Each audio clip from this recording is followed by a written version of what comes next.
after the investigation of the mercenary vessel Phoenix, our astronaut rests.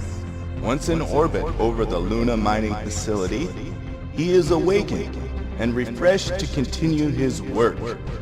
As he goes about the routine diagnostic and checks before his planetfall, he pauses a moment to take in the beauty displayed before him.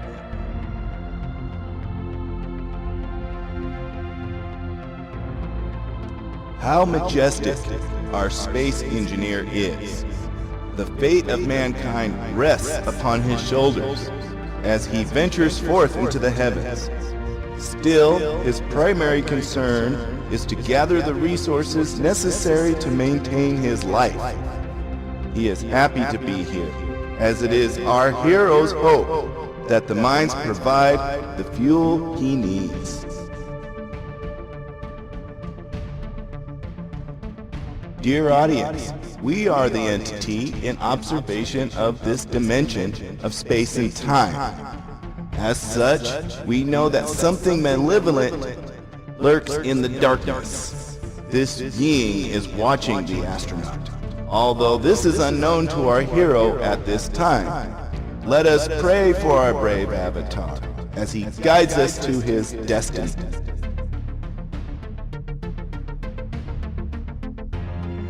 O great Clang, exalted Metatron upon which all is written, first being to be created when the source was spoken into reality.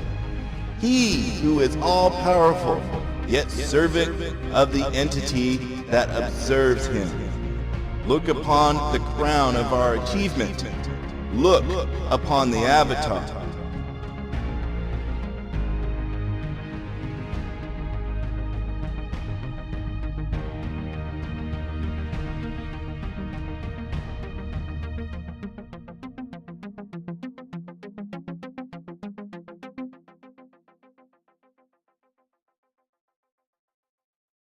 Commander, I have ran diagnostic analysis of the Reborn in triplicate. All terminals report 100% functionality. Although our cargo and reserves are low, it is adequate to maintain the operation of the vessel sufficiently to enact lunar planet fall. This BEIC series corvette is rated to function within the gravity well of the lunar surface, although it will be stressed as it will press it to maximum safety parameters. You will have to manually control the descent, sir. The Reborn is not equipped with any automatic planetary landing sequences. I await further instructions. After I freshen up, I should break into the cargo hold and pick up some tools. Well, let's see here. I guess I'm gonna need some tools, a grinder, welder, maybe a drill. Guess I better bring a rifle with me too. I suppose some oxygen and hydrogen probably will help, since I might be outside for a bit and I better safe than sorry. Guess that does it. I really can't pack anymore on my back.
I can see the light of the facility from here.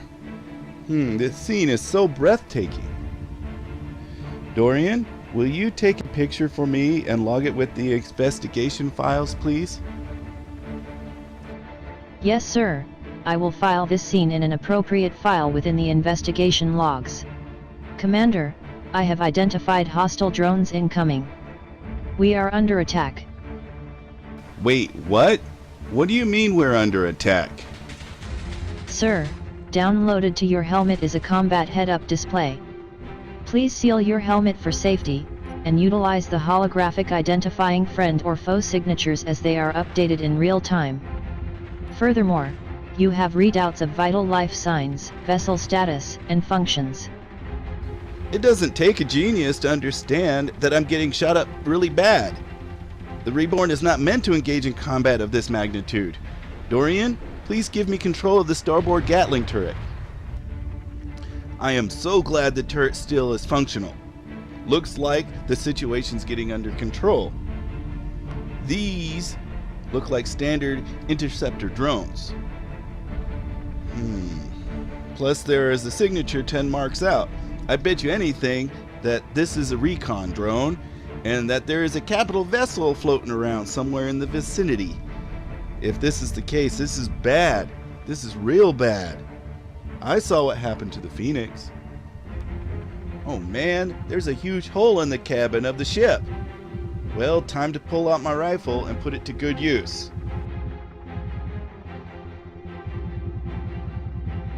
Seems that the antenna is out, so I can no longer communicate with Dorianne remotely. Looks like she's still online though.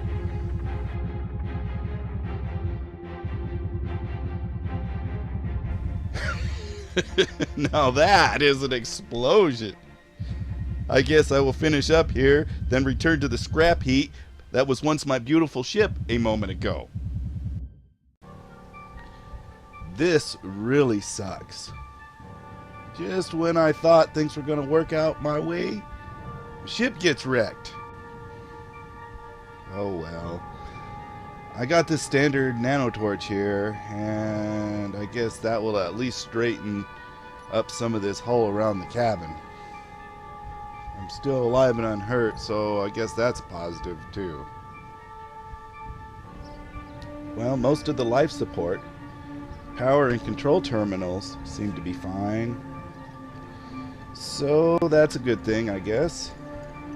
I bet this attack might have something to do with that pirate radar noog. If so, he's just toying with me. I gotta place this recent event in my log when I'm able to. This is one of those times where the Space Engineer Academy motto about getting the job done no matter how harsh the conditions really comes into play.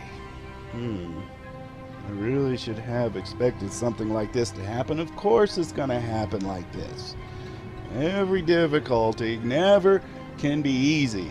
Just always difficult, right? That's... oh well, I shouldn't muse so much. That's a pretty big hole in my ship. Those drones opened me up rather quickly like a can.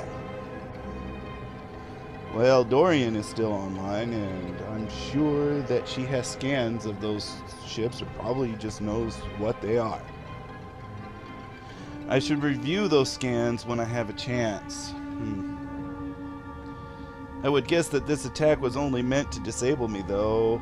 That's kind of typical of a Fourth Reicher pirate. Well, mission accomplished. I should continue down to the base. Really just got no choice, I guess, now.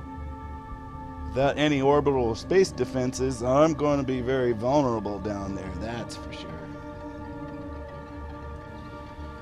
Well, a few finishing welds around the flight seat will ensure that I don't fall through the floor.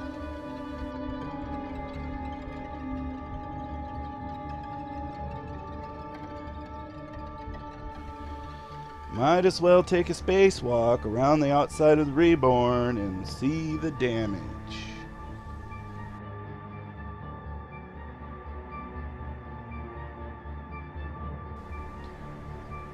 Really? Seriously? Oh, come on.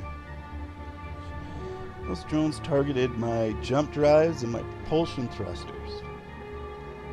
So now I can't even go forward anymore. That's just great. At least I got all my downward thrusters. They're still operational, so I guess I'm be able to land. I just can't go forward. Right. Yep, of course. My landing camera is out, and to make it worse, it is night, so I can't even see out my window. Could wait till the daytime to land, but then I'll be stuck in this hulking wreck if the sender of those drones decides he wants to come around. And that other drone is still out there watching me anyways. Okay guys, just laugh it up. Since you want to be watching me so much, just laugh it up. Joke's on me, I guess. Well, I'm going to tell you guys, I'm an old veteran. I don't need instruments to land a wrecked ship on a moon surface at night. You hear me? Of course they don't hear me. I'm just sitting here talking to myself. Well, better get to just concentrating on landing my ship, I guess.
A momentary bliss, an oasis of light in the darkness. The astronaut finds his spirit calmed as his feet touch the firmament. Bounding forth towards his destination, the mind of our avatar empties so as to marvel at the beauty and wonders of his surroundings and of this moment. Dear audience, clearly the space engineer has had misfortune fall upon him. Though he is clearly frustrated, he does not dwell on the impossibilities of his situation. Instead, his spirit fills with hope as he comes ever closer to the next chapter of his experience. This is a purity found within his spirit, giving praise to us who are upon the Most High. Without the unique hardships of recent events, this moment of serenity could not come to pass. Let us reflect upon this in our own lives.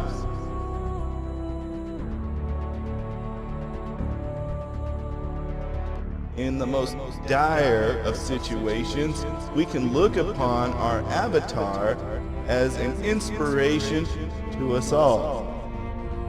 For the greatest manifestations found within the heavens are brought to us in these troubled times. Let us rejoice together in this moment, for such is fleeting and never to be again.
Well, now that it is day, I better make an inspection of the facility. That truck over there seems interesting. Wonder if it's one of those old Russian faction designs. It really kind of looks like it. If so, that's really unique. Usually the EAC stays away from that type of engineering. Oh, it is a Russian design. So classic in every way. Well, almost. Those dualies are obviously a modification. Let's see here. The cargo trailer on the bed seems original too. Pistons for jacks, atmospheric boosters. Wait, what? Atmospheric boosters? This is the moon. There's no atmosphere here. Wow, that engineer must have been quite an odd fellow. Oh man, and I was really hoping that there was at least one gun here. Well, it looks like the whole facility has been stripped clean of supplies, just like the headquarters and the Phoenix. Except there's a lot of uranium and I really needed that. But my ship's a wreck now. And that recon drone is overhead watching me as I'm down here, so I guess I better just look around some more.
Awesome!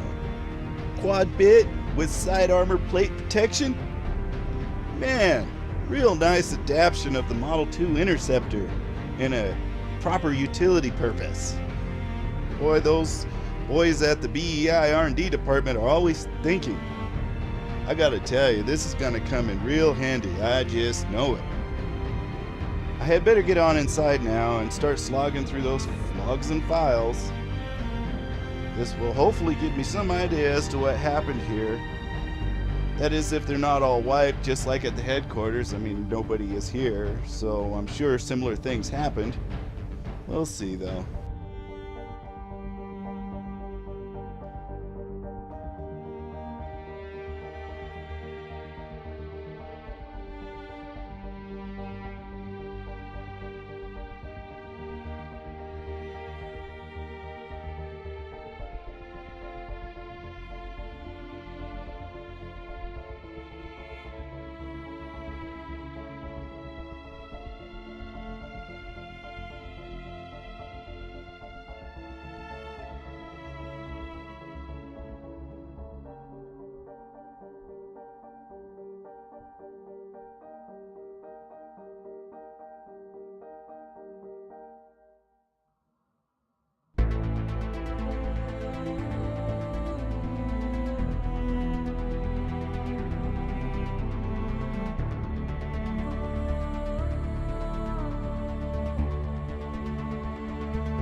Hey Celeste, how's it going down there, girl?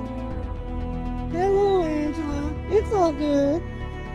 All the naturals are really excited, you know. Oh, I know. The chief engineer has been spending a lot of time down in the mines. I haven't seen the artifact myself. I really just don't want to go down there, though. What are you gonna do when all 3 all-natural men are at your facility, Angela? You know what I'm going to do, girl. I'm just gonna go out and work on the truck. A lot.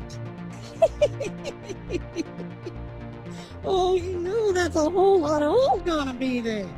Naturals are weird that way, especially the men. Oh, I like to refresh my body every 5 years or so myself, but we're replicants, you know. So we really can't truly understand those naturals. You're right. None of them are getting any younger. It is going to be a sad day for humanity if or when they are gone. Naturals have such a unique wisdom to them. I feel so sad for them, you know. By the way, when are you going to be able to get some R&R and see me here on Solaris? It's really beautiful here. Oh, I don't know, Celeste. There's the artifact, and Mr. Robertson says it speaks to him something. He even says that it might be a sentient alien of some sort. That is why he called Commander Wilson and Dr. Emery to collaborate. Because of this, I think I'll probably have to be here a while. I will see, though, if I can go with the doctor when he returns. Yeah, maybe you can show me how to build that Russian faction truck you got up there on the moon. We can even put a lot of guns on it. Here at the planetary base, we got a nanite factory, and I gotta tell you, oh my gosh, it is amazing. I always wanted one of those. You're so lucky. Of course I'll show you the blueprints. Oh, now I can't wait. Is Solaris everything the chief tells me it is? Could this be the world that the naturals have been looking for?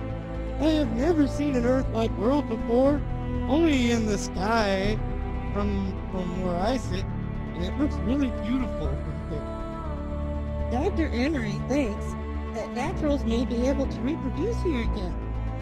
He tells me that Solaris is a little cold and arid compared to the way Earth was, but the fundamentals are here.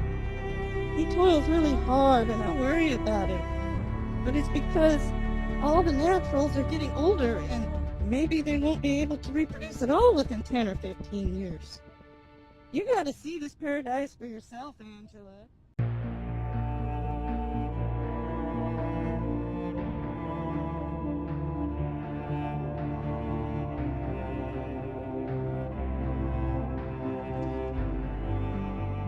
As the astronaut takes a glimpse into the records of the past, he is filled with sadness.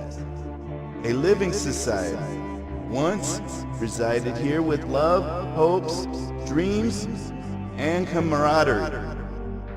However, yesterday has passed, and all that is left are the ghosts, memories, and edifices that now lay subject to decay.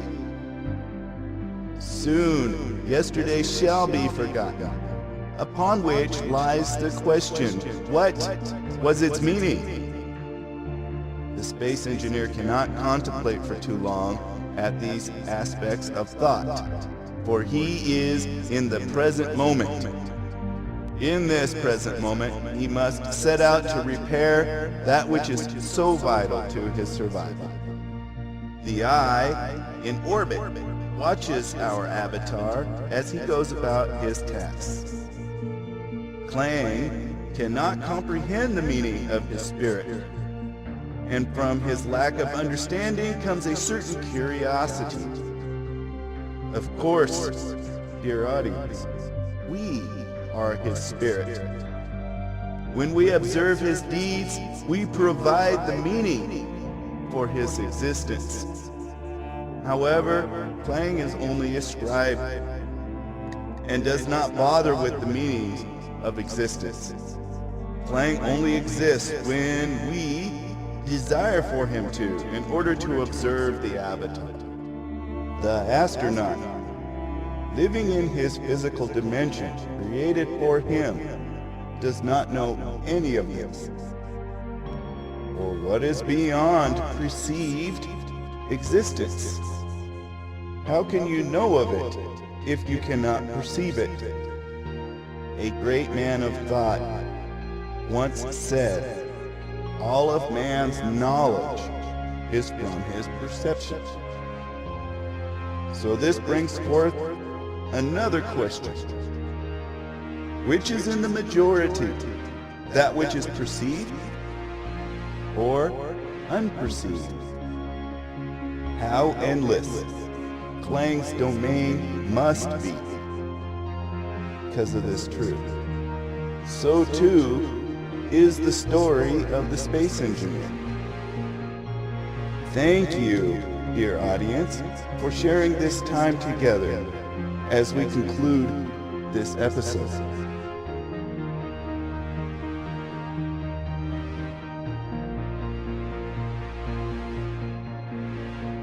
Please join us again in the next episode of Clang versus the Space Engineer.